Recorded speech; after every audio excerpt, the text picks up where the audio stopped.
आप सबका स्वागत है मोर देन 90 मिनट्स के यूरो 2020 वीकली एनालिसिस में। आशा करते हैं आपको ये एपिसोड पसंद आए। दोस्तों बहुत बहुत स्वागत है आपका मोर देन 90 मिनट्स के एक और पॉडकास्ट में। और आज मेरे साथ फिर से है राजन रावत। मेरे को कभी कभी मन करता है राजन आपके नाम के आगे फुटबॉल पंडित जोड़ दूं, खासकर यूरो एक्सपर्ट भी जोड़ दूं, क्योंकि जो भी आप कह रहे हैं वो सब सच होता चला जा रहा है। सबसे पहले तो आप मुझे बताइए कि आपके लिए चारों मैचेस में सबसे फेवरेट मैच कौन सा था और क्यों? सबसे अच्छा मैच तो बेल्जियम और इटली का मैच अच्छा था। दोनों तगड़ी टीमें थी। क्लोज मैच 2-1, बेल्जियम एंड तक चढ़ी रही, बट इटली डेफिनेटली बेटर थी।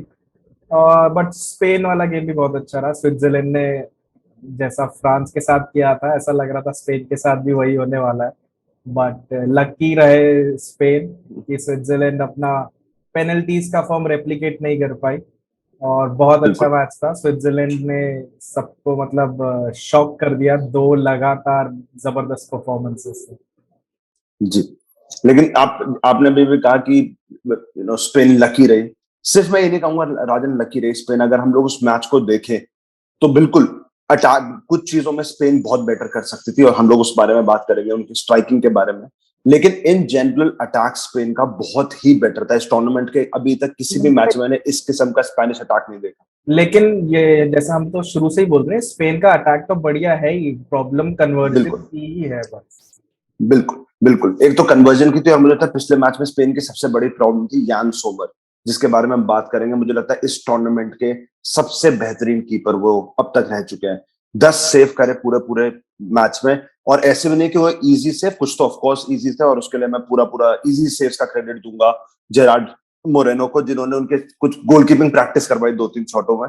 लेकिन कुछ तो इम्पॉसिबल सेव थे, शायद बड़े से बड़ा कीपर ना कर पाता अगर यान सोमर की जगह पर वो होता। लेकिन एक एक करके चलते हैं। जॉर्डी एल्बा का शॉट राजन, और वो डिफ्लेक्शन हो गया डेनिस जकारिया के पैर से। बहुत अनलकी मानेंगे आप उस गोल को? बिल्कुल, बहुत अनलकी गोल था। इनफैक्ट उससे ज्यादा क्लियर कट कम से कम 10 चांसेस बनाए होंगे स्पेन ने जो कन्वर्ट नहीं हुए, और जो मतलब बिल्कुल आउट ऑफ द ब्लू एक अचानक से गोल पड़ गया। तो वो तो होता ही रहता है फुटबॉल में। तो और स्पेन, उसमें यान सोमर के पास कोई मौका था नहीं, क्योंकि बहुत ज्यादा डिफ्लेक्ट हो गई बॉल। बिल्कुल, आप एक बार अगर जब डिफ्लेक्शन होता है तो कीपर के पास कोई चांस नहीं होता है, तो उसमें तो यान सोमर कुछ नहीं कर सकते। और सिर्फ यान सोमर का तो जो टूर्नामेंट था वो बिल्कुल यादगार रहेगा, कोई नहीं भुलाएगा उनको। लेकिन इस मैच में, इस टूर्नामेंट के 2 सबसे अच्छे कीपर थे। जो दूसरी साइड उनाई सिमोन थे, आप उनको भी मत भूलिए। वो बंदा यंगस्टर है, और दाविड डेहेया की जगह उनको नंबर 1 खिला रहे हैं लुइस एनरिके। और उन्होंने प्रूव किया है कि मतलब आने वाले समय में, मेरे ख्याल से नेक्स्ट 2 से 3 साल में, उनाई सिमोन यूरोप के one of the biggest club से खेल रहे होंगे, उसमें कोई डाउट नहीं रखेंगे। आपने डेविड डाया की बात है राजन, और आप यूनाइटेड को फॉलो कर रहे हैं कई सालों से, आप डेविड डाया की कीपिंग भी देख रहे हैं। आपको क्यों लगता है उनाई सिमोन को ऊपर रखा गया है इस टूर्नामेंट के लिए डेविड डाया से? बहुत सारे एक्सपर्ट्स का कहना है कि उनकी डिस्ट्रीब्यूशन बेटर है, लेकिन आप एज मैनचेस्टर यूनाइटेड फैन और फॉलोअर, आपको एक दो वो क्या कमी लगती है डेविड डाया में जो बहुत सालों से ठीक नहीं हो पाई है? देखो, David de Gea is the world's best shot stopper, उसमें किसी को कोई डाउट नहीं होगा। अनबिलीवेबल सेव्स अगर कोई करता है तो डेविड डेया से ज्यादा अनबिलीवेबल सेव्स पिछले 8-10 सालों में अक्रॉस यूरोपियन लीग्स मेरे को नहीं लगता किसी ने करे होंगे। लेकिन उसके अलावा डेविड डेया एज ए गोलकीपर, कहीं ना कहीं डेविड डेया के गेम में एक ना एक एरर जरूर होता है।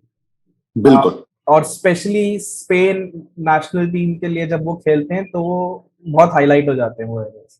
तो डेविड डेया नंबर 1 शॉट स्टॉपर है, बट बेस्ट गोलकीपर है या नहीं, उसको लेकर लोगों के कंसर्न्स हैं, डाउट्स हैं। और इनफैक्ट इस सीजन तो यूनाइटेड में भी उनको थोड़ा सा फेज आउट किया गया है। डीन हेंडरसन को प्रीमियर लीग और यूरोपा लीग हर जगह खिलाया गया था, कुछ कुछ जगह पर। तो डेविड डेया का अगर आप फॉर्म और जो उनका नाम है देखो, पिछले कुछ सालों से डाउन ही जा रहा है। स्पेशली लास्ट वर्ल्ड कप में जो स्पेन और पोर्चुगल का जो 3-3 वाला गेम था, उसमें उन्होंने जिस तरह के गोल खाए, बिल्कुल हाथ के नीचे से एक रोनाल्डो का गोल खाया था। तो उनका फॉर्म जो है वो बहुत अप एंड डाउन रहता है। कंसिस्टेंसी की कमी है टॉप लेवल पर डेविड डेया के साथ।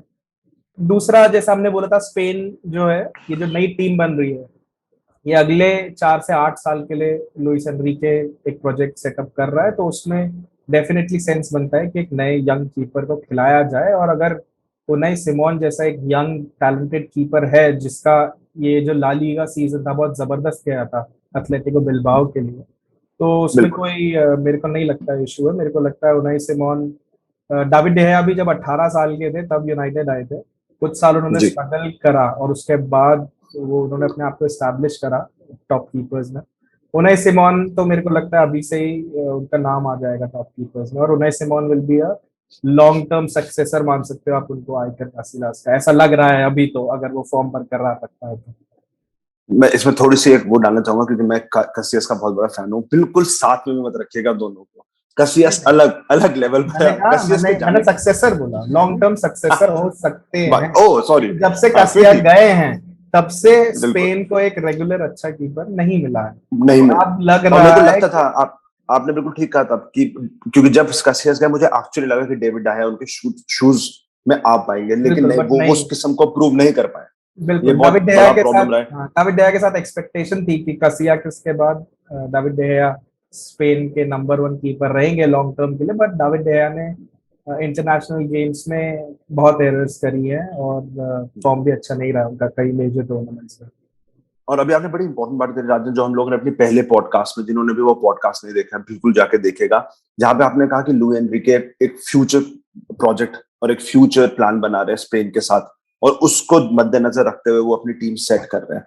लेकिन क्या वो ये सोचते हुए कि वो फ्यूचर प्लान बना रहे हैं और उसके बाद भी इस टूर्नामेंट में सेमीफाइनल्स तक बनाना, आप क्या मानते हैं कि स्पेन की अपनी जगह पर एक बहुत बड़ी जीत हो चुकी है?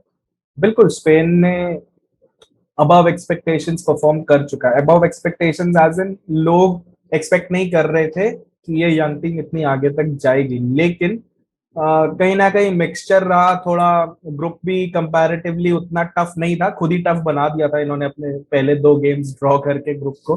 तो ग्रुप कंपैरेटिवली इजी था, आसानी से निकलना चाहिए था, बट शुरू के 2 गेम्स अच्छे नहीं गए, तो लोगों के अंदर बिल्कुल थोड़ा डाउट्स क्रीप हुए। बट उसके बिल्कुल बाद जो नेक्स्ट थर्ड ग्रुप गेम और राउंड ऑफ 16 में जो पहला गेम था, उसमें जो परफॉर्मेंस रही बहुत अच्छी रही।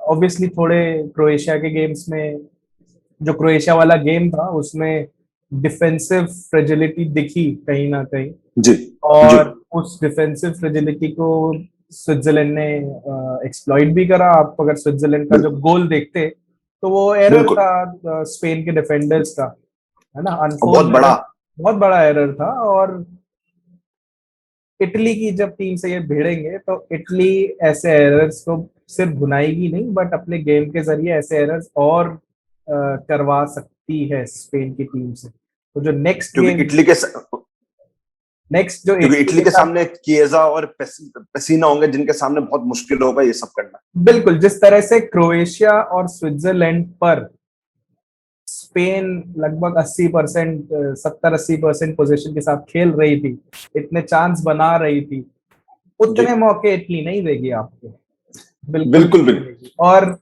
स्पेन के साथ अभी आप देखो, आप बेल्जियम का एग्जांपल लो। बेल्जियम अपने गेम्स इजीली जीत रही थी, पोर्चुगल के अगेंस्ट जो पहला टफ गेम था उसमें पीछे हुई, चेस करना पड़ा, नहीं कर पाई। मेरे को डर है स्पेन ने इस टूर्नामेंट में कोई भी गेम चेज नहीं करा। अगर अभी तक। अगर इटली लीड ले लेती है तो बहुत मजेदार होगा देखना कि स्पेन चेस कैसे करती है गेम में, क्योंकि स्पेन की आदत है गेम्स को डोमिनेट करने की, फ्रंट बिल्कुल फुट पे बिल्कुल खेलने की।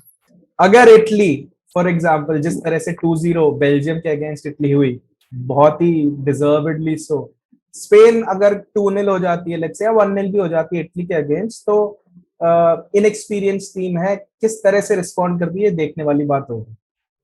बिल्कुल। और जो आपने ये बिल्कुल बात सही कही कि वापस आना स्पेन के लिए बड़ा मुश्किल होता है, और शायद उसके इस टूर्नामेंट में दो एक बहुत बड़े रीजन होने वाले हैं। एक के बारे में तो बहुत लोग क्रिटिसिज्म कर चुके हैं, बात कर चुके हैं, वो है एल्वारो मोराटा, जिन्होंने अब तो ऑफ लेटली इस टूर्नामेंट में अच्छी परफॉर्मेंस दिखाई है। लेकिन एक और प्लेयर जिसने, जो पहले भी एक मैच में एक्सपोज हुए अपनी पेनल्टी को शूट मिस करने के बाद, और कल स्विट्जरलैंड के साथ जो मैच हुआ उसमें तो कई बार एक्सपोज हुए, 4-5 बिल्कुल ओपन चांस मिस करे, वो है मोरेनो। इस जो पूरी प्रॉब्लम हो गई है स्पेन की डिफेंस में तो है ही एक प्रॉब्लम, आपने शकीरी के गोल के बारे में बात करी, लेकिन स्ट्राइकिंग में भी दो मेन स्ट्राइकर्स कन्वर्जन रेट बहुत खराब है। इसको कैसे इटली कैसे यूज करेगी अपने मैच में? बिल्कुल, ये पिछले 2-3 बार से हम यही बात कर रहे हैं, मोराटा कितने चांसेस मिस करता है। मोराटा थोड़ा हाई प्रोफाइल है तो लोगों का अटेंशन मोराटा की तरफ जा रहा था, बट जेरार्ड मोरेनो भी उसी के साथ साथ उतने ही चांसेस मिस कर रहे हैं जितने मोराटा ने करे। एक पेनल्टी भी जेरार्ड मोरेनो ने मिस करी है ग्रुप गेम, और इस गेम में क्योंकि ड्रॉ रहा और एक्स्ट्रा टाइम तक गया और फिर पेनल्टीज तक गया, तो शायद ज्यादा हाईलाइट हो गए मोरेनो के मिसेस, और बहुत बुरे मिसेस थे। स्पेशली एक एक्स्ट्रा टाइम में एक पॉइंट ब्लैंक रेंज से जो उन्होंने मिस करा। समर का अच्छा सेव था नो डाउट, बट मोरेनो को गोल था वो करना चाहिए था। और काफी क्या कहते हैं, स्पेन कंसर्न होगी, ये स्पेन के लिए बहुत बड़ा कंसर्न होगा, क्योंकि जितने चांसेस स्पेन ने अब तक बनाए हैं इटली के अगेंस्ट नहीं बनने वाले हैं बॉस। बोनुcci और चिएस्ला के अगेंस्ट आप नहीं बनाने वाले हो इतने चांसेस। बिल्कुल, और मेरे को लगता है जिस तरीके से अपने अटैकिंग से स्पेन थोड़ा सा खफा होंगे, उसी तरीके से मुझे लगता है स्विट्जरलैंड अपने पेनल्टी शूट आउट से खफा होगी, क्योंकि जो पेनल्टी शूट आउट स्विट्जरलैंड ने करा है वो काफी मैं अगर कहूंगा बहुत ही खराब था। मेरे को ये शब्द यूज करना नहीं चाहिए, लेकिन और कुछ शब्द मेरे दिमाग में आ रहा था, क्योंकि बहुत ही आसान से शूट्स में कोई पावर नहीं, और उनाई सिमोन मुझे लग रहा था जैसे कीपिंग प्रैक्टिस करवा रहे होते हैं आप किसी की, बिल्कुल वैसे सेव करके चले गए। और वो भी तब जब आप अंडर प्रेशर नहीं हो। बुस्केट्स पहली पेनल्टी मिस कर चुका था, आप पे एडवांटेज, उस एडवांटेज के बाद भी आपने जिस तरह की पेनल्टीज ली वो काफी डिसअपॉइंटिंग था। और पता नहीं आप किसको दोष दोगे, क्योंकि सेम प्लेयर्स ने फ्रांस के अगेंस्ट परफेक्ट पेनल्टीज मारी, एकदम अनस्टॉपेबल पेनल्टीज मारी थी स्पेन के अगेंस्ट। सेम प्लेयर्स ने, सेम लाइनअप था, पहला पेनल्टी टेकर भी सेम था, दूसरा भी सेम था, सिर्फ ग्रानिट ज़ाका मिसिंग थे, इसके अलावा बाकी पेनल्टी टेकर सब सेम थे। बट उनाई सिमोन को आपको तारीफ करनी पड़ेगी, सिर्फ उनाई सिमोन ही नहीं, दोनों कीपर्स की पूरे गेम में और पेनल्टीज में जो परफॉर्मेंस था समर और सिमोन का, वो टॉप था, एकदम टॉप। एक चीज मैं बोलना चाहूंगा, सिमोन का जो बिल्ड था, मतलब मैंने तो बहुत दिनों बाद ऐसा प्लेयर देखा जो पेनल्टीज में जब गोल पे खड़ा हो तो ऐसा लग रहा था बहुत लंबा और चौड़ा, ऐसा लग रहा था पूरा कवर कर रहा है वो। तो उसकी बिल्कुल सही कह रहा है, फिजिकलिटी बहुत तगड़ी है उनाई सिमोन की। मेरे को तो लगता है वो अगले, पता नहीं, मे बी कुछ सालों में, 2 से 3 सालों में कुर्तुआ और टेर स्टेगन को रिप्लेसमेंट की जरूरत पड़ सकती है स्पेन में। बिल्कुल, और मुझे लगता है कि जिस तरीके से आपने बिल्डअप किया, मुझे लगता है ऐसा बिल्ड एक यंग प्लेयर में, मुझे लगता है मैनुअल नॉयर जब जर्मनी में आया था तब लगता था कि इनसे तो निकल ही नहीं सकती। बिल्कुल, इतने लंबे आके कॉन्फिडेंटली खड़े होते थे, सिर्फ लंबे नहीं चौड़े भी, मतलब चौड़े नॉयर भी जब गोल पे खड़ा होता था ऐसा लगता है कि ये पूरा गोल ही कवर कर लेगा, कवर हो बहुत कम। बिल्कुल, और आपने कहा जब स्विट्जरलैंड पूरे मैच में कॉन्फिडेंटली खेली, पेनल्टीज अनफॉर्चुनेटली मिस हुई। एक टीम जो कॉन्फिडेंटली अपने मैच में खेली नहीं, लास्ट फर्स्ट हाफ में गोल एंड में मारने के बाद, वो थी बेल्जियम। और इटली और बेल्जियम के मैच पे आते हैं राजन, ऑफ कोर्स बेल्जियम के लिए कुछ तो बहुत बेहतरीन टेक अवेज, उनमें से एक है जेरेमी डोकू, जिसके बारे में हम बात करेंगे, जिन्होंने अपने आप को क्लब लेवल पे भी प्रूव कर दिया है, और कल के मैच में तो बिल्कुल प्रूव करा, जब वो अपने मैच में तो बिल्कुल प्रूव किया इटली के खिलाफ। ये जो बहुत एंड में ऑफ साइड्स देना है रेफरीज का, खासकर साइडलाइन रेफरीज का, इसके बारे में आपकी क्या सोचे? वो पूरा मैच चलने देते हैं, स्कोर हो जाता है, और जब आप सेलिब्रेशन करने के लिए दौड़ते हैं तब उनका झंडा उड़ जाता है। तो ये क्या ये ठीक है, या इसको चेंज करना चाहिए यूएफए और फीफा को? मेरे ख्याल से तो ये ठीक है, मेरे को लगता है ये ठीक है, क्योंकि कई बार क्या होता है, जब आप इससे पहले जब ये रूल नहीं होता था तो प्लेयर्स क्या होता था, विसल की जगह फ्लैग देखकर रुक जाते थे खेलना, जी है ना, जनरली बोला जाता है ना play on the whistle. But कई बार आप देखते थे कि लाइन में फ्लैग खड़ा जा चुका, बट और फ्लैग खड़े होने पे क्या होता है, डिफेंस जो है वो गेम छोड़ देती है जी। जनरली अगर लाइन्समैन ऑफ साइड के लिए फ्लैग अप करता है तो डिफेंडर्स के दिमाग में एक बहुत बुरी टेंडेंसी होती है कि वो खड़े हो जाते हैं हाथ खड़े करके कि जी ऑफ साइड है जी, ये तो छोड़ दो। बट ये सिचुएशन हो सकती है कि जो मेन रेफरी है वो सीटी ना बजाए जी, वो विसल ना करे, क्योंकि उसने कुछ और देखा जो लाइन्समैन ने नहीं देखा। तो अब क्योंकि वीएआर है तो बहुत नेचुरल है कि आप गेम को जाने दें, और जब गेम रुक जाए या गोल पड़ जाए या मिस हो जाए उसके बाद डिसीजन ले। मेरे को कुछ गलत नहीं नजर आता है। एक एक नेगेटिव एस्पेक्ट है उसका कि जब आप गेम चलने देते हैं तो स्पेशली क्योंकि ऑफसाइड की बात हो रही है, ऑफसाइड का मतलब जनरली ऑफसाइड आपके डी या डी के आसपास होता है, तो कई बार ऑफसाइड में अगर प्लेयर अपने आप को कमिट करे तो कीपर के साथ टकरार हो सकती है या इंजरी होने के चांस होते हैं। ये एक नेगेटिव पॉइंट हो सकता है, लेकिन इसके अलावा पॉजिटिव पॉइंट्स ही हैं जनरली उसके, क्योंकि अगर लाइंसमैन गलत कॉल देता है तो वो गेम नहीं होता है। तो मेरे को नहीं लगता इसमें कुछ गलत है। तो जो रूल है बिल्कुल सही है।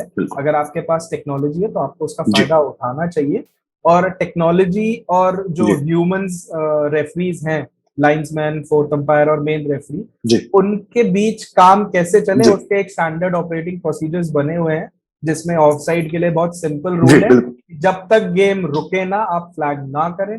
मेरे को लगता है उसमें कोई इशू नहीं है, वो बिल्कुल सही है।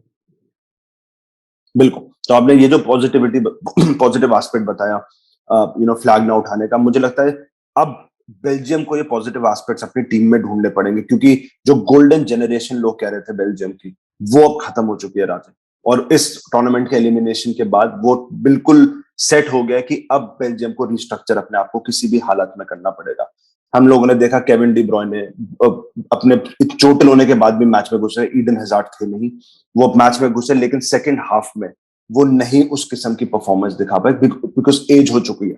और उनकी एज ना ही हुई हो, उनकी तो इंजरी थी, लेकिन as a defence line Belgium की ओवरऑल एज बहुत ज्यादा हो चुकी है। जेरेमी डोकू 18 साल के, उसके बाद उनके प्लेयर 36 और 35 ईयर्स ओल्ड है, जो बिल्कुल एक्सपोज हो गए इटली के खिलाफ। इन सिंह ने चढ़ चढ़ के खेले उनके ऊपर। अब क्या करना चाहिए बेल्जियम को आपके हिसाब से अपने आप को रिस्ट्रक्चर करने के लिए? देखो, बेल्जियम का स्टार्टिंग से ही हमने शुरू से ही बोला है, डिफेंस ही उनको ले डूबेगा, और इस मैच में वही हुआ। गोल्डन जनरेशन की अगर आप बात करो तो मेरे को लगता है क्योंकि नेक्स्ट ईयर कतार का वर्ल्ड कप है, तो एक आखिरी चांस होगा इस जनरेशन के पास। अगर नेक्स्ट वर्ल्ड, आपको लगता है मिलेगा वो चांस? 2022 में सेम टीम रखी जाएगी? टीम सेम ही होगी, क्योंकि ऐसा कुछ उभरता हुआ है भी नहीं बेल्जियम के एंड पर। अगर आप देखो तो डोकू यंग प्लेयर है, अकेले खिलाड़ी, यंग टैलेंट है, अच्छा प्लेयर है। लेट्स सी एक साल में कितना प्रोग्रेस करता है। डे ब्रुयने, ईडन हैजार्ड, लुकाकू, ये तो रहेंगे ही रहेंगे, ये तो कहीं नहीं जाने वाले, है ना। उनके जो नए प्लेयर, एक अटैकिंग प्लेयर है मर्टेंस करके, वो थोड़ा काफी एजेड है, बट वो भी नेक्स्ट ईयर तक तो खेलेंगे ही खेलेंगे।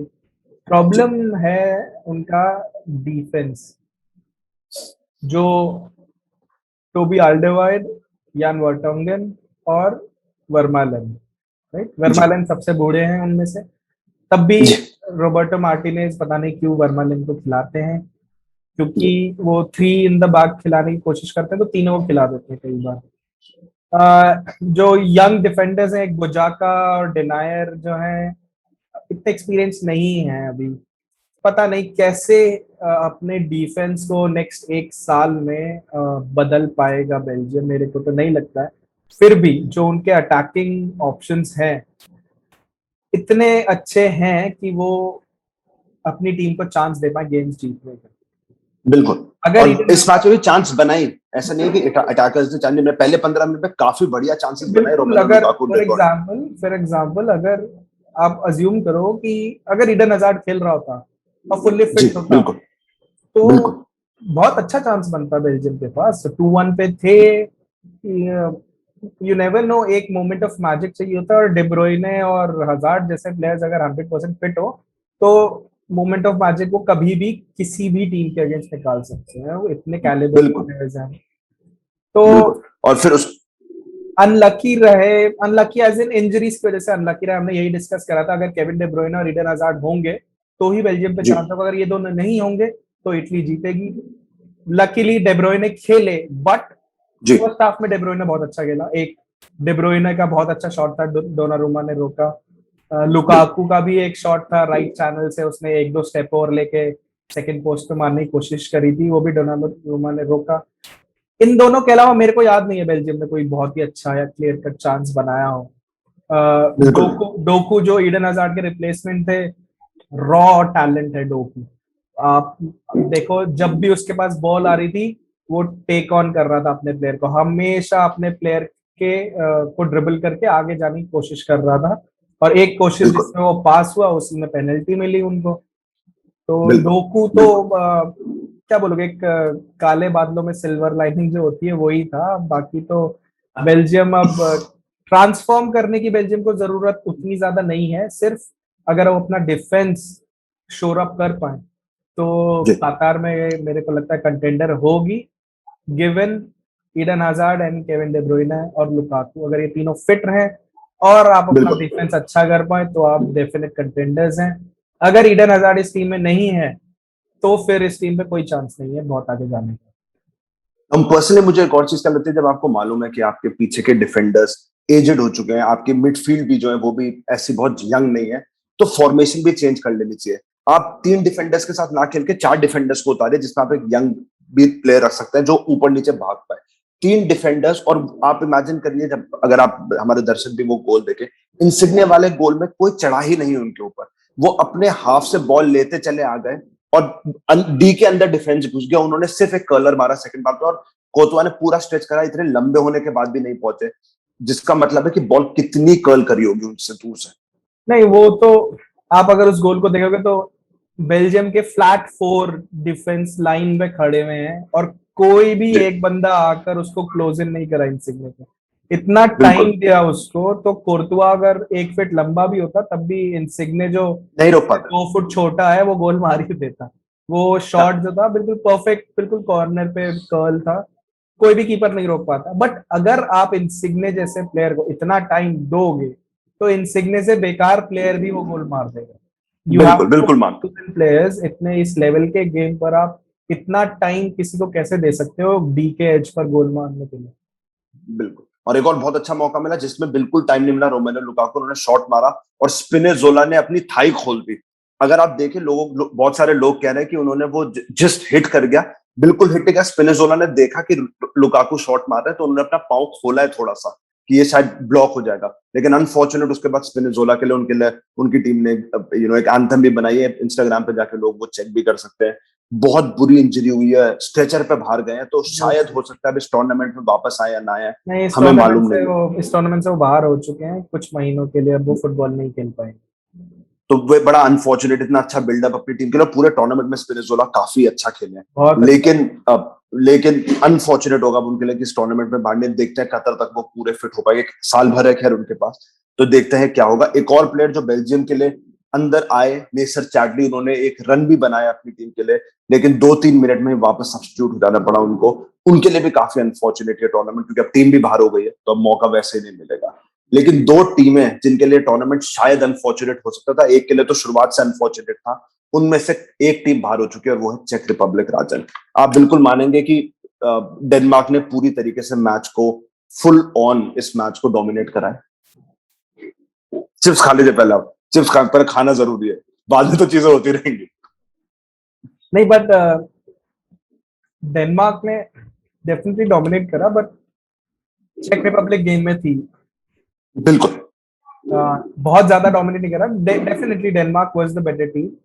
और हमने भी जब लास्ट टाइम हम प्रेडिक्शन कर रहे थे तो डेनमार्क ही हमने प्रेडिक्ट करा था जी आगे जाएगी। जी डेनमार्क के लिए शुरुआत बहुत अच्छी रही। आप 5 मतलब स्टार्टिंग में ही आपने सेट पीस से गोल गोल मार मार दिया, तो जी उसके बाद ऑब्वियसली दूसरी टीम को गेम चेस करना पड़ता है, तो आपके लिए ज्यादा स्पेस बनता है अटैक करने के बिल्कुल लिए। बट बिल्कुल चेक रिपब्लिक ने अटैक भी करा, इनफैक्ट जो फर्स्ट हाफ में कोशिश करी इक्वलाइज करने की, बट उस बिल्कुल कोशिश के चलते आप पीछे स्पेस दे बैठे और जो फिर 42nd मिनट में आपने गोल खाया जस्ट फर्स्ट हाफ के एंड पर। तो 2-0 के बाद ऐसा बिल्कुल लग रहा था कि अब गेम खत्म हो गया, बट क्रेडिट देना पड़ेगा चेक रिपब्लिक को, सेकेंड हाफ में उन्होंने एक गोल मारा और कोशिश करी। ओपन गेम था, दोनों एंड पे चांसेस बन रहे थे, but Denmark were very deserved winners, उसमें किसी को कोई डाउट नहीं होना चाहिए। और हम डेलेनी के गोल के अलावा मुझे लगता है एक और जो डेनमार्क के लिए बहुत बेहतरीन था, जिसके बारे में अब बहुत लोगों ने बात करनी शुरू करी है, वो उनके कीपर कैस्पर श्माइकल। उन्होंने काफी अच्छे 2-3 सेव करे, एक होलेस का 1-on-1 बचा गए वो फर्स्ट हाफ में, जो बिल्कुल गोल था, लेकिन वो उन्होंने बहुत बढ़िया तरीके से उसको सेव करा। नहीं, Michael is a very good keeper, काफी अग्रेसिव कीपर है, अपनी लाइन छोड़ के आगे आ जाते हैं फटाफट। और वो जो होलिस वाला चांस था उसमें भी बहुत अच्छा थ्रू बॉल था, अच्छा वो। और बहुत बट बेहतरीन। आप देखो तो वो गलती भी माइकल की थी, उसका गलत पास गलती भी था तो जिसकी वजह से वो अटैक हुआ था। तो अपने आप को रिडीम करा बेसिकली उन्होंने, अगर वो गोल पड़ता तो उंगलियां उन्हीं पे उठती। एक और प्लेयर जिसके चेक रिपब्लिक है, जिसकी मैं दाद देना चाहूंगा, वो है, तो अनफॉर्चुनेटली टीम बाहर हो चुकी है, वो है थॉमस सूचक। चोट लगने के बाद सर में एक गोल मारते मारते रह गए थे, हेडर ही लेके गए थे अपना, उसके बाद भी चोट लगी हुई थी, पट्टी बांध के मैच में आए और पूरा मैच खेले अपनी टीम के लिए। काबिल तारीफ आपके लिए भी उनकी परफॉर्मेंस। बिल्कुल, सूचक का ये सीजन बहुत तगड़ा रहा है। आप अगर प्रीमियर लीग फॉलो करते हो तो वेस्ट हैम के लिए खेलते हैं थॉमस सूचक, खेलते हैं बिल्कुल। और इनके राइट बैक हैं जो सुफाल, और इन दोनों का सीजन वेस्ट हैम के लिए बहुत बढ़िया रहा है। थॉमस सूचक ने तो इनफैक्ट सेट पीसेस से सिर्फ हेडर्स पे बहुत गोल मारे इस साल। One of the best midfielders रहे वो वेस्ट हैम के लिए, काफी गोल्स मारे उन्होंने। और बिल्कुल बहुत ही क्या कहते हैं, एकदम ऑल एक्शन मिडफील्डर टाइप के हैं सूचक। और सुफाल भी बहुत बढ़िया राइट बैक रहा इस सीजन उसका। और इस गेम में जो गोल पड़ा वो सुफाल का ही असिस्ट था, राइट साइड से उसने पैट्रिक शिक को बॉल दी थी, और पैट्रिक शिक ने एकदम जी, पेनल्टी स्पॉट से बहुत smart finish, first time quick finish, बहुत ही बढ़िया। बहुत अच्छा फिनिश था। और पैट्रिक शिक के 5 गोल हो गए, हम हर बार उसका नाम लेना पड़ता है क्योंकि वो हर बार गोल मारता है बंदा। हर मैच में गोल चल रहा 5 गोल मार चुका है, रोनाल्डो के बराबर है गोल्डन बूट पर। तो है। Let's see. बिल्कुल। किसको, आपको क्या लगता है किसको मिलता है, किसको मिलेगा आपके हिसाब से? खैर, अब मेरे को ये कहना नहीं चाहिए, पर हैरी केन पीछे से आ रहे हैं, क्योंकि अगला मैच इसके बिल्कुल बारे में हम डिस्कस करेंगे। 2 गोल मार चुके हैं हैरी केन बिल्कुल, उस हैरी मैच में। केन और रहीम स्टर्लिंग दोनों 3-3 गोल्स पर आ चुके हैं। और अभी बिल्कुल। सेमीफाइनल है, और चांसेस है कि फाइनल भी हो, तो 2 गेम होने चाहिए इन दोनों के पास जी गोल्डन बूट की लड़ाई के लिए। बिल्कुल। और उसी मैच में आता है जिसमें इंग्लैंड बनाम यूक्रेन हुआ। बहुत वन साइडेड मैच राजा, आपने पहले ही कहा था हम लोग की पिछली वीडियो में कि इंग्लैंड बहुत आराम से सेल थ्रू कर जाएगा, और वही हुआ। 4-0 मारे। पहले हाफ में तो खैर एक ही मारा, उसमें यूक्रेन ने कुछ कोशिशें करी कि गोल मार पाए, कुछ कोशिश, लेकिन सेकेंड हाफ में यूक्रेन का डिफेंस बिल्कुल ही आउट ऑफ द प्लेस दिखा। ऐसे ओपन हेडर्स दिए उन्होंने जैसे ट्रेनिंग ग्राउंड पे आप स्ट्राइकर्स के लिए हेडर्स छोड़ते हैं कीपर को प्रैक्टिस कराने के लिए। नहीं बिल्कुल, इंग्लैंड ने ये एक्सपेक्टेड था वन साइडेड होगा, बट इतना वन साइडेड होगा ये एक्सपेक्टेड नहीं था। फर्स्ट हाफ तक थोड़ा टक्कर का था, टक्कर का एज इन इंग्लैंड ने 5वें मिनट में गोल मार दिया था, तो बिल्कुल उनको यूक्रेन को चेस ही करना पड़ रहा था। बट सेकेंड हाफ में बिल्कुल 15 मिनट के अंदर इंग्लैंड ने 3 गोल मार के गेम को खत्म ही कर दिया लगभग। बिल्कुल। और और मैं इसमें इस मैच में 2 प्लेयरों के बारे में बात करूंगा राजन। एक तो Harry Kane, do you think he is back, अपने उस फॉर्म में वापस आ चुके हैं? लग तो रहा है, पिछले गेम में 1 गोल आया और उसके बाद इस गेम में 2 गोल आए, तो कॉन्फिडेंस वापस आ गया है, डेफिनेटली फॉर्म भी वापस आ गया है। जर्मनी उनका जो में सूखा पड़ा हुआ था वो उसमें कुछ कुछ आगे पौधे हो गए हैं। बिल्कुल बारिश बारिश पड़ गई है देखो, लगता है। बारिश पड़ गई है थोड़ी सी। और रहीम स्टर्लिंग, पहला जो गोल पड़ा उसमें रहीम स्टर्लिंग का बेहतरीन पास है। मुझे बिल्कुल। क्या आपको लगता है राजन, टूर्नामेंट शुरू होने से पहले कुछ ज्यादा ही जज कर लिया लोगों ने रहीम स्टर्लिंग को, और नहीं बहुत बट राइट ऑफ कर दिया? हाँ, बट आप अगर देखो मैनचेस्टर सिटी में वो बिल्कुल खेले ही नहीं इस सीजन लगभग, आप मान के बिल्कुल चलो। और उनकी जो जिसने जगह ली है मैनचेस्टर सिटी में वो थे फिल फोर्डन, और फोर्डन इस टीम में, तो सिर्फ रहीम स्टर्लिंग का बैड फॉर्म ही नहीं था, बाकी प्लेयर्स का इमरजेंस भी था। फिल फोर्डन, बिल्कुल जैक ग्रिलिश इस गेम में नहीं खेले फॉर एग्जांपल।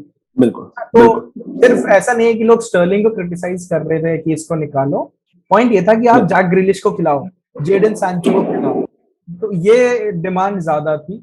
बट जेडन रहीम सांचो को आप तो बहुत खिलवाना चाहेंगे अब, जब से आपके क्लब ने साइनिंग करी है 3 दिन पहले, अब तो आप जेडन सांचो को जो है हैरी केन की जगह खिलाना चाहेंगे। नहीं, बट जेडन सैंचो अगर आप देखो तो राइट साइड में बुंडेसलीगा में बेस्ट प्लेयर है, one of the best player है। बिल्कुल। और ब्रूसिया डॉर्टमुंड के लिए खेलते हैं। लोग विश्वास नहीं कर रहे थे कि आप जेडन सैंचो को क्यों नहीं खिला रहे हो, बट कहीं ना कहीं लगता है गैरेथ साउथगेट अपने कार्ड हल्के हल्के करके निकाल रहे हैं। आप बिल्कुल जिस तरह से इंग्लैंड ने अपने स्क्वाड को यूटिलाइज करा है शायद ही किसी टीम ने करा। बिल्कुल, ये मैं बिल्कुल मानूंगा। इंग्लैंड ने जैक ग्रिलिश को एक गेम में सब्स्टिट्यूट खिलाया, एक गेम में स्टार्ट कराया, उसके बाद खिलाया ही नहीं। जेडन सैंचो बिल्कुल लास्ट गेम में एज ए सब्स्टिट्यूट आया, इस गेम में स्टार्ट करा। सिर्फ जी हैरी केन और Raheem Sterling, Declan Rice, Kevin Phillips, और उनका जो बैक फोर है Luke Shaw, Harry Maguire, John Stones और काइल वॉकर का, ये लोग जी फिक्स है। जो उनका नंबर 10 जो अटैकिंग मिडफील्डर बोलो और राइट साइडेड मिडफील्डर है, उनको बहुत शफल किया जा रहा है। बिल्कुल बाद बिल्कुल, में ये बिल्कुल बात। पहले गेम में फिल फोर्डन खेले थे और बीच में मेसन माउंट थे। सेकंड गेम में साको आए, बीच में ग्रेलिश आए। तो इस तरह से वो गैरेथ साउथगेट अपने स्क्वाड को कंप्लीटली यूटिलाइज कर रहे हैं बहुत अच्छे तरीके से, जो कि मेरे को लगता है बहुत बढ़िया चीज है, बहुत पॉजिटिव है इंग्लैंड के लिए। और हमने शुरू में ही बोला था कि जिस तरह से जब नॉकआउट राउंड सेटअप हुए थे, तो जी इंग्लैंड और जर्मनी के पास गोल्डन अपॉर्चुनिटी थी कि उन दोनों में से जो जीतता उसके लिए फाइनल का रास्ता कंपैरेटिवली बहुत आसान होता। और बिल्कुल। जिस तरह से चीजें हुई हैं उस तरह से लग रहा है कि इंग्लैंड को फाइनल में डेफिनेटली पहुंचना चाहिए। डेनमार्क के खिलाफ भी आपको लगता है कि डेनमार्क को रौन सकती है? बिल्कुल, आप अगर देखो तो डेनमार्क और चेक रिपब्लिक काफी बराबर की टीम थी, बहुत ज्यादा बिल्कुल टीम थी। था। और बिल्कुल इंग्लैंड ने चेक रिपब्लिक को काफी इजीली, बहुत इजीली भी नहीं बट इजीली हरा दिया था अपने फाइनल गेम में। बिल्कुल ऑल्दो उस बिल्कुल गेम में ज्यादा आपको रीड नहीं करना चाहिए कि दोनों दोनों टीम्स क्वालिफाई कर चुकी थी तब तक। बट बिल्कुल। फिर भी इंग्लैंड, मेरे ख्याल से इंग्लैंड ही फेवरेट होगी। गेम वेम्बली में होगा, England will be the definite favourites. अगर बिल्कुल डेनमार्क, अगर कोई ये नहीं कह सकता कि डेनमार्क 100% हारेगी, हर टीम के पास चांस होता है फुटबॉल में। बिल्कुल। बट अगर डेनमार्क इंग्लैंड को हरा देती है तो ये मेरे को लगता है सबसे बड़ा अपसेट हो जाएगा, स्विट्जरलैंड और फ्रांस से भी बड़ा। मैं एक्चुअली आपसे सवाल पूछने वाला था कि अगर डेनमार्क इंग्लैंड को हरा दे वेम्बले में, ख्याली पुलाव बना लेता है, तो क्या आपको ये लगता है कि डेनमार्क इस टूर्नामेंट को फिर काफी बढ़िया चांस हो जाएगा जीतेगा, अगर सामने इटली भी आ गई तो? बट देखो इतना इजी नहीं होता है, एक अपसेट के बाद आपको फिर दूसरा अपसेट भी करना पड़ेगा ना। तो बिल्कुल, हमने क्योंकि स्विट्जरलैंड के अगेंस्ट देखा, फ्रांस को हराया और ऐसा लग रहा था कि बिल्कुल सेम तरीके से कम बैक करके स्पेन को रोका पेनल्टीज तक, ऐसा लग रहा था दोबारा होने वाला है, बट वो नहीं हुआ। तो जो बिल्कुल फेरी नहीं। टेल जो होती है वो कहीं ना कहीं आके रुक जाती है। तो अगर डेनमार्क, स्विट्जरलैंड स्पेन को हरा भी देता राजन, तो शायद वो इस टूर्नामेंट में इन जनरल अपसेट ना होता, क्योंकि स्पेन उस किस्म की टीम नहीं है इस बार। करेक्ट, हाँ, फ्रांस से बड़ा बिल्कुल अपसेट तो नहीं होता, बट नहीं होता। जिस तरह से गेम अपसेट जरूर होता है, अपसेट तो क्योंकि होता स्पेन ही, जिस किस्म की टीम है, बिल्कुल स्पेन जिस डेफिनेटली किस्म की टीम अपसेट है, तो होता है। उनके लिए बहुत मुश्किल हो जाता है। और मेरे को लगता है बहुत सारे लिवरपूल फैंस भी खुश हो गए होंगे, जॉर्डन हेंडरसन का एक गोल मार गए और बहुत बेहतरीन किस्म का उन्होंने बिल्डअप करा, एक अच्छा हेडर मारा। यूक्रेन खैर खुल गया। बाय द वे कल दोनों टीम्स इंग्लैंड और यूक्रेन ने अपनी हिस्ट्री बनाई है। इंग्लैंड 96 के बाद पहली बार सेमीफाइनल्स में आके इस टूर्नामेंट में घुसा है। यूक्रेन तो पहली बार क्वार्टर फाइनल्स में घुसी थी अभी तक यूरो जब से शुरू हुआ है। तो शेवचेंको ने मुझे लगता है अपना काम बहुत बेहतरीन तरीके से करा है। उनके पास अब एक प्लेटफॉर्म सेट हो चुका है नए प्लेयर्स को ट्राई करने का, इस टीम को बिल्डअप करने का और आगे तक ले जाने का। यूक्रेन की परफॉर्मेंस से और चेक रिपब्लिक अनफॉर्चुनेटली दोनों बाहर है इस टूर्नामेंट से, लेकिन मुझे लगता है अपना लोहा मनवा चुकी है वो इस टूर्नामेंट में। उन्होंने प्रूव कर दिया है कि वो टफ कंपटीशन किसी भी बड़ी से बड़ी टीम को किसी भी टूर्नामेंट में दे सकती है। और बेल्जियम के बाहर होने के बाद वर्ल्ड नंबर 1 बाहर हो चुका है। उससे पहले यूरो डिफेंडिंग चैंपियंस बाहर हो चुके थे और वर्ल्ड कप चैंपियंस फ्रांस भी बाहर हो चुके थे। ग्रुप ऑफ डेथ तो हम बता ही चुके हैं, पहले बिल्कुल बाहर चुके, लेकिन अब जो 4 टीमें राजन, मेरे जो आखिरी हमारा सेक्शन रहेगा वो इन 4 टीमों के बारे में रहेगा। जो ये 2 मैचेस अब हैं, पहले इटली बनाम स्पेन और उसके बाद England will take on Denmark. आपके दोनों टीम से, इंग्लैंड तो आप बोल चुके हैं, डेनमार्क के खिलाफ पिक आपका रहेगा। मैं ऑफ कोर्स चाहता हूँ इटली वर्सेस स्पेन में स्पेन आगे निकले, लेकिन आपके हिसाब से वो कौन सी टीम होंगी 2 जो इस बार यूरो 2020 का फाइनल वेम्बले में खेलेंगी 12 तारीख को? जो तुम्हारे मुंह से जो पहले सच्चाई निकली ना स्पेन से,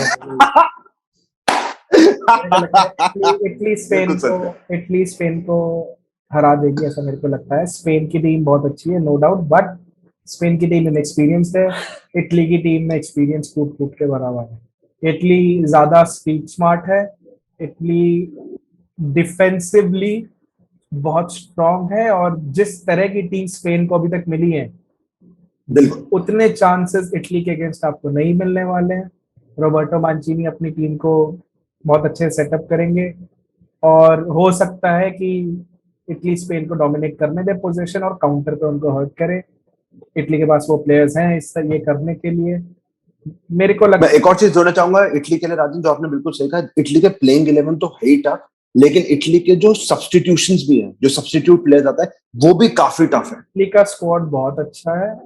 आप अभी इनफैक्ट जो पहला गोल जो बेल्जियम के अगेंस्ट पड़ा बारेला का, आप उसका बारेला ने फुटवर्क बिल्कुल देखते एकदम दोनों डिफेंडर्स के बीच से निकल कर जो शॉट मारा था बहुत बिल्कुल बढ़िया था। बिल्कुल मेरे को लगता है बहुत मुश्किल होगा स्पेन के लिए बोनुcci और चिलियनी को डिफेंस में हरा पाना। स्क्वाड बहुत स्ट्रांग है इटली का। एक यूनिटी है, यूनिटी तो खैर अब मेरे को लगता है जो 4 टीम बची हैं चारों उन स्क्वाड सब में में ही है। अच्छी यूनिटी है, बहुत अच्छी यूनिटी है। बिल्कुल फ्रांस की टीम जैसे बाहर हुई, इतनी रिपोर्ट्स आई कि प्लेयर्स आपस में लड़ गए, और सिर्फ लड़ प्लेयर्स ही गए नहीं, प्लेयर्स के माँ बाप भी आपस में सुना स्टैंड्स में लड़े हुए। बिल्कुल बिल्कुल, बहुत लड़ाई हुई है। तो अलग ही पॉलिटिक्स है फ्रांस की फुटबॉल टीम में। तो ये जो टीम फ्रांस से पहले भी कराई है हमारी एक वीडियो फ्रांस के बारे में, उसमें भी हमने डिस्कस करें, फ्रांस हमेशा एक दूसरे से लड़ती बहुत है। फ्रांस पाकिस्तान हो गई शायद क्रिकेट की कि अपने में लड़ाई फ्रांस कर लेती है। फ्रांस की सोसाइटी में थोड़ा फ्रैगमेंटेशन टाइप के हैं, बिल्कुल आपस बिल्कुल में लड़ते बिल्कुल। रहते हैं कुछ ना कुछ रीजंस निकाल के। बट ये जो 4 टीम है totally deserve to be here. जो टीम्स बाहर हो चुकी हैं, स्विट्जरलैंड के लिए आपके पास, मेरे को तो एटलीस्ट एक सॉफ्ट स्पॉट है। मेरे को लगता है स्विट्जरलैंड को जीतना चाहिए था जिस तरह से वो पेनल्टीज में ले गई थी। तो स्पेन काफी बिल्कुल लकी रहे, उनाई सिमोन ने उनको बचा लिया। उनाई सिमोन ने कहा, स्विट्जरलैंड ने अपनी पेनल्टीज अच्छे से नहीं ली। बट ये जो सेमीफाइनल्स बना है उसमें मेरे को लगता है इटली और इंग्लैंड का फाइनल होगा, और बहुत टक्कर का फाइनल होगा। तो जिस तरह से ये मेरे लिए वो फाइनल स्पेन और डेनमार्क है। मुझे पता नहीं ऐसे क्यों लगता है कि डेनमार्क का बहुत वो बेहतरीन, जो वो मैं आपका स्पेन फैन हूँ वो जो आप जो फाइनल बोल रहे हो वो थर्ड प्लेस प्ले ऑफ हो जाएगा, तो आप वो फाइनल देख के खुश। ये वो इंसान है, ये ऐसी बातें हैं जिसकी दोनों टीमें बाहर हो चुकी है पहले पहले टूर्नामेंट में, तो उसकी जेलसी बोल रही है ये। बिल्कुल। देखते हैं क्या होता है राजन, क्योंकि अब ये टूर्नामेंट बहुत एच टू एच हो गया। सारी टीमें अपने आप को प्रूव कर चुकी है, बस 2 बार और प्रूव करना है इनमें से एक, और में से सिर्फ 2 ही टीमें होंगी जिन्हें वो मौका मिलेगा अपने आप को दूसरी बार प्रूव करने का। लेकिन इंग्लैंड के लिए अब स्टेज सेट है। यहां से इंग्लैंड का हारना, आपने पिछली भी वीडियो में कहा था कि बिल्कुल अंडर परफॉर्मेंस माने जाएगी, चाहे वो सेमीफाइनलिस्ट भी बन जाए, इवन अगर वो फाइनलिस्ट भी बन जाए, अगर वो फाइनल्स में पहुंच के भी हार गए तो वो भी इंग्लैंड के लिए एक अंडर परफॉर्मेंस होगी। नहीं, मेरे को ऐसा नहीं लगता। फाइनल तक इंग्लैंड को पहुंचना चाहिए, लेकिन अगर फाइनल में स्पेन या इटली की जिसके अगेंस्ट भिड़ते हैं वो बिल्कुल फाइनल में डेफिनेटली वो लोग फेवरेट्स होंगे, क्योंकि फाइनल वेम्बली में होना, उनके होम ग्राउंड। वेम्बली में ही है। लेकिन बिल्कुल इंग्लैंड के साथ प्रॉब्लम है कि एक्सपेक्टेशंस इतनी हो जाएंगी, इतना ज्यादा हाइप हो जाएगा इंग्लैंड में, स्पेशली ब्रिटिश मीडिया में। ब्रिटिश मीडिया इनफेमस है काफी इन चीजों के लिए। बिल्कुल तो आप उसको एज अ गिवन नहीं ले सकते। इंग्लैंड फाइनल तक पहुंची, ये बहुत बड़ी अचीवमेंट होगी उनके लिए। बिल्कुल ये कहना कि अगर वो हार गए तो वो अंडर अचीवमेंट होगा, मेरे को लगता है वो सही नहीं है। इटली और स्पेन, उन दोनों में से जो भी वहां पहुंचता है, और डेनमार्क और इंग्लैंड में से जो भी वहां पहुंचता है, फाइनल में हारना आप अंडर अचीवमेंट मेरे को नहीं लगता इनमें से किसी के लिए भी कह सकते, क्योंकि ये जो चार ऑफ कोर्स, टीमें हैं, बाकी तो ये जो चारों बिल्कुल टीम है, कोई एक्सपेक्ट नहीं कर रहा था ये 4 में से कोई फाइनल तक जाएगी। इंग्लैंड ही मेरे बिल्कुल। ख्याल से लोगों ने सोचा होगा सेमीज तक जा सकती है। इटली और स्पेन को ज्यादा एक्सपेक्टेशंस के साथ नहीं आई थी यहाँ पर। स्पेन तो बिल्कुल भी नहीं। स्पेन तो मैं कहूंगा कि ग्रुप स्टेज भी क्वालिफाई करके आगे निकल गए इस टीम के साथ, वो बहुत बड़ी उनका, क्योंकि बिल्कुल नया स्क्वाड था। बिल्कुल, जितने भी फेवरेट्स थे वो सब बाहर हो चुके हैं। एक नया यूरोपियन चैंपियन मिलेगा, मजा आएगा। वेट करते हैं नेक्स्ट वीकेंड तक का। मैं तो होप करता हूँ कि वो यूरोपियन चैंपियन स्पेन हो, अपनी जो उनकी बिल्कुल गोल्डन जनरेशन लेट 2008 में, 9 फिर 10 में, फिर 12 में उनका चला, वो वापस उसको रिपीट कर पाए। क्योंकि अगर यहाँ पे स्पेन जीत गई, उनके लिए कतर के लिए एक बहुत बेहतरीन प्लेटफॉर्म सेट हो जाएगा। क्योंकि अब लुई एनरिके को पता होगा कि किसको खिलाना है कतर में। ऑफकोर्स कतर एक बिल्कुल अलग सेटअप होगा, टेम्परेचर अलग, पिचेस अलग, और भी कंट्रीज की टीम्स आएंगी। लेकिन ये डिबेट हमेशा रहती है राजन, आप भी इस डिबेट को मानते हैं कि वर्ल्ड कप टूर्नामेंट से ज्यादा मुश्किल यूरो चैंपियनशिप है? क्वालिटी वाइज तो यस, क्योंकि जितनी टीम्स होती हैं वर्ल्ड कप में, थोड़ी सी हल्की टीम्स भी आती हैं। वो हल्की टीम्स ज्यादातर हमारे एशिया से ही आती हैं। बट हाँ, ओवरऑल अगर आप बात करो तो यूरोज में क्वालिफाई करके यूरोज जीतने को ज्यादा टफ माना जाता है। चलिए, वो भी अब पता चल जाएगा। 7 को पहला मैच जिसमें इटली और स्पेन का, फिर 8 को दूसरा मैच डेनमार्क और इंग्लैंड का। आप बिल राजन बता चुके हैं, आपके लिए वो टीम होंगी इटली और इंग्लैंड, मेरे लिए वो टीम स्पेन और डेनमार्क है। मुझे तो ये भी लगता है कि स्पेन का फैन होने के बाद भी कि अगर डेनमार्क फाइनल से पहुंच गया स्पेन के खिलाफ, तो डेनमार्क का बहुत बेहतरीन चांस होगा ये। और अगर वो हो गया तो मूवी की स्क्रिप्ट लिख देनी तो चाहिए किसी को इसके ऊपर। मेरे को लगता है डेनमार्क स्पेन को थर्ड पोजीशन वाले में हरा देगी। अभी भी बिल्कुल टिके हुए कि थर्ड पोजीशन वाले मैच में ये दोनों टीमें आएंगी। खैर मैं उस पर तो बिल्कुल कोई कमेंट नहीं करूंगा। मैं जो आपके जवाब मिल चुका है इस टूर्नामेंट से, जर्मनी और फ्रांस के बाहर होने के बाद, तो मैं कोई जवाब देना नहीं चाहूंगा। पर राजन बहुत बहुत धन्यवाद वापस हम इस पॉडकास्ट में आने के लिए और अपने हमसे पूरे टूर्नामेंट के बारे में डिस्कस करने के लिए। हम लोग दोस्तों अगले जज सी सेमीफाइनल खत्म होगा, हम लोगों का नेक्स्ट पॉडकास्ट आएगा। इस वीडियो को अगर आपको अच्छा लगे तो उसे लाइक करें, कमेंट करें, शेयर करें और हमें सब्सक्राइब करें अगर आप अभी तक सब्सक्राइब नहीं कर चुके। राजन बहुत बहुत धन्यवाद। और हमको अगर आप पे स्पॉटिफाई तो आप वहां पे भी सुन सकते हो। अगर आपको वीडियो देखना पसंद नहीं है तो आप अपनी गाड़ी चलाते हुए, काम करते हुए स्पॉटिफाई ऑन करके भी हमें सुन सकते हो। बिल्कुल, और जब भी यूरो का मैच देगा तो स्पेन के लिए चीयर करिएगा। Thank you very much. चलिए, bye bye, thank you everyone. Bye bye.